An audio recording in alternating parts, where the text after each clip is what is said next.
దగ్గరకో లేదంటే ఏ ఒక్క ఇతర టీడీపీ పార్టీలో లాగా జన్మభూమి కమిటీల దగ్గరకో పోయి వాళ్ళ సిఫారసు మేరకు తీసుకునే పరిస్థితి ఈరోజు లేదు.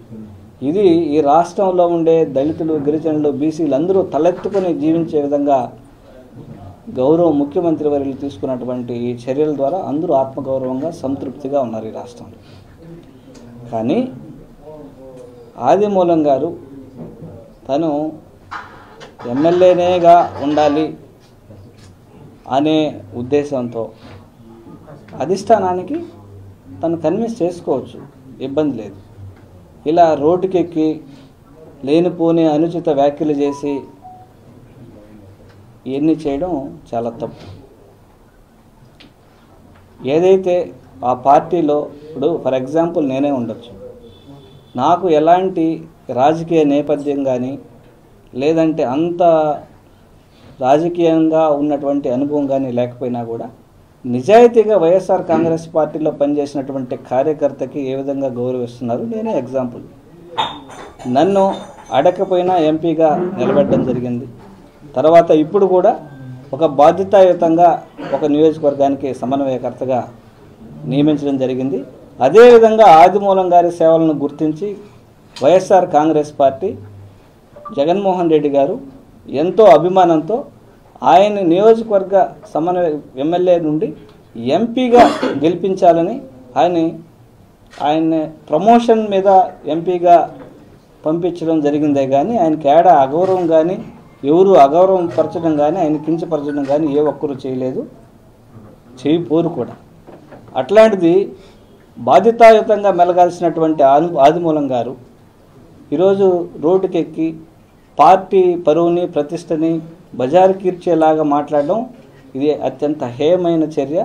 మీరు మాట్లాడేటప్పుడు సంయమనంగా మాట్లాడాలి. అలాగే నీకు ఏదైనా బాధ ఉంటే నువ్వు పార్టీ అధిష్టానం దృష్టికి తీసుకెళ్ళాలి. పార్టీ పెద్దలు ఉన్నారు, అలాగే ముఖ్యమంత్రి వారు ఉన్నారు, ఆయన దృష్టికి తీసుకెళ్ళి 1-2 సార్లు సమస్యని పరిష్కరించుకోవాల్సింది పోయి వేరే పార్టీలతో కుమ్మక్కు రాజకీయాలు ఏమన్నా చేస్తూ ఉండి వాళ్ళు ఈ విధంగా వైఎస్ఆర్ కాంగ్రెస్ పార్టీ మీద, వైఎస్ఆర్ కాంగ్రెస్ పార్టీలో ఉండే పెద్దల మీద అనుచిత వ్యాఖ్యలు చేస్తే ఏదన్నా రాజకీయ లబ్ధి చేకూరుస్తారనే ఉద్దేశంతో ఏమైనా చేస్తున్నారనేది ఒకసారి ఆలోచించుకోవాలి. ముందుగానే వైఎస్ఆర్ కాంగ్రెస్ పార్టీ అతిపెద్ద పదవిని తిరుపతి లోక్సభ సభ్యుడు అని అంటే దేశంలో ఉన్నటువంటి అత్యంత గౌరవమైనటువంటి పదవుల్లో ఇది కూడా ఒకటి నేను భావిస్తున్నాను. ఎందుకంటే ఈ దేశానికి ఢిల్లీ రాజధాని అయితే ఈ దేశానికి ఆధ్యాత్మిక రాజధాని తిరుపతి. సాక్షాత్తు కలియుగ దైవం వెంకటేశ్వర స్వామి కొలువైనటువంటి ఈ ప్రాంతానికి లోక్సభ సభ్యునిగా ప్రాతినిధ్యం వహించాలంటే ఎంతో పుణ్యం చేసుకుంటారు. అలాంటి ఎంతో ప్రతిష్టాత్మకమైనటువంటి స్థానాన్ని మీకు అప్పచెప్తే మీరు అదన్నీ వదిలేసి లేనిపోని దురుద్దేశాలతో ఇట్లా మాట్లాడడం సరికాదు. అలాగే మీరు అంటున్నారు ఎస్సీలు గౌరవం లేదట. ఎస్సీలకు సంబంధించి అప్పుడు టీడీపీ ప్రభుత్వంలో దాదాపుగా 8,700 కోట్ల రూపాయలు మాత్రమే ఎస్సీల మీద ఖర్చు పెట్టడం జరిగింది. ఈరోజు 2019 జూన్ నుండి ఈ రోజుటి వరకు దాదాపుగా 45,000 కోట్ల రూపాయలటువంటి నిధుల్ని డైరెక్ట్గా వాళ్ళ అకౌంట్లోకి ఎలాంటి దళారీ వ్యవస్థ లేకుండా ఈరోజు వాళ్ళ అకౌంట్లకే మనం జమ చేస్తున్నటువంటి పరిస్థితి.